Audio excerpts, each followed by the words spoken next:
So in this video, I'm going to show you the snow maps on what we could be getting not only for this week, but the next week and the week after, and even into next month possibly, on who's going to be seeing snow as we transition into a different season. So what we are looking at here is the overall United States. This is the current weather map pattern here from Pivotal Weather. Precipitation type from 1,000 to 500 millibar thickness, which gives you a look at what we could be seeing in terms of what precipitation will be following. Right now we don't really have a whole lot going on across the U.S. Some snow flurries up here into Wisconsin and the UP of Michigan.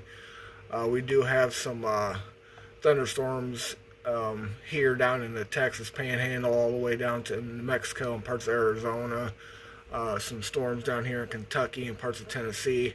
Not really much of a threat for any of that, but I want to look ahead to the next couple of days or even weeks, and we're just going to throw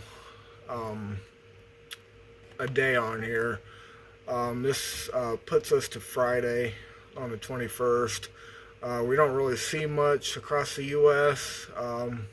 Up here into parts of Canada, you can see we got some snow and some rain showers. This actually might be something to monitor because we have been seeing hints from the GFS of some snow that we could be seeing in the next couple of weeks. We're going to take a look also into those next couple of weeks. As you can see, we are transferring here of a 999 low pressure system, which is centered across Minnesota. And we got some rain snow mix here across Canada and parts of North Dakota and South Dakota. This is still a little ways out, but we are going to monitor this as we go into the next couple weeks. And then we're going to have some thunderstorms possibly down here into the lower Mississippi River Valley. Arkansas, Louisiana, and Texas. So we might have a two-sided system here with this storm.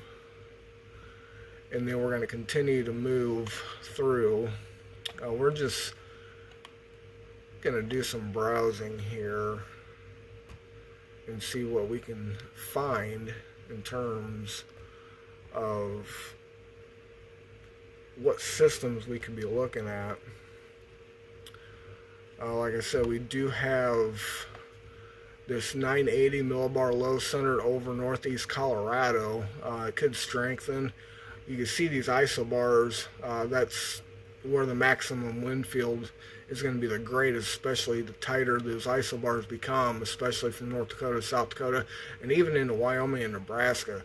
So we're going to be talking strong winds. We may even be talking about possible blizzard conditions here across Montana and Wyoming as we head into either next Sunday or the Sunday after. And we're going to continue to see that low pressure system track, and we're at a 983 right now. Those isobars are really close together. Not so tight here across Minnesota and parts of Nebraska and South Dakota, but the further north and west you get is where those really strong winds are going to be associated here. So that snow that could be blowing around could cause some problems into the mountain regions. And we're going to take a look now. That 987 millibar low pressure system is forecasted here across southwest Nebraska. And now those isobars are getting really tight. So we're talking really strong winds here. So this snow could be causing a lot of issues here for many folks across that country. And then we are continuing that low pressure system to actually get much stronger as it becomes centered here across Nebraska and parts of South Dakota.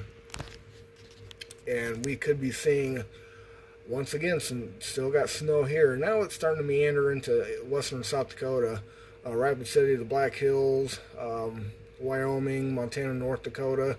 So we're definitely going to have to watch this storm system come in. And that low pressure system is actually now across close to the South Dakota-Nebraska border here to the north, right in this area, 995 millibar low pressure system. So now we're starting to get into that snowfall here across western South Dakota. And we got some really tight isobar pressure here. That's the wind field. And we're going to see if that snow does wrap around that low pressure system. And so far it's not. So we may have a bit of a wobble system. Now we're talking 1,000 millibar low pressure system that is centered right over eastern South Dakota. And we got that those warm air mass here across this area, and then that colder air. If you can really tell where that rain snow mix is, it's between the blue and the red dashed lines. That's where the temperature gradient is between the cold and the warmer air, and that's where you get that precipitation mix. So the further west you go, you get in those blue dash lines is where the snow is. Get further east of those dash lines, it's where the warmer air is. And we're going to be talking rain here across this area, but we're going to really have to watch this low pressure system as we get closer into the latter part of this month.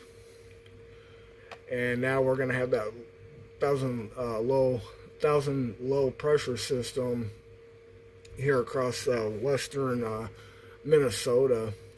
And that colder air really isn't filtering in much into South Dakota, just off to the west. So we're not really seeing that colder air here yet in parts of eastern South Dakota. But as we continue to move further in and closer, it kind of dissipates a little bit and moves off to the northeast. So, and we may even see some thunderstorms here in this region of Minnesota, Iowa, parts of Missouri and Kansas, and even in Arkansas further to the south. So we're talking some active weather coming up here within the next couple of weeks.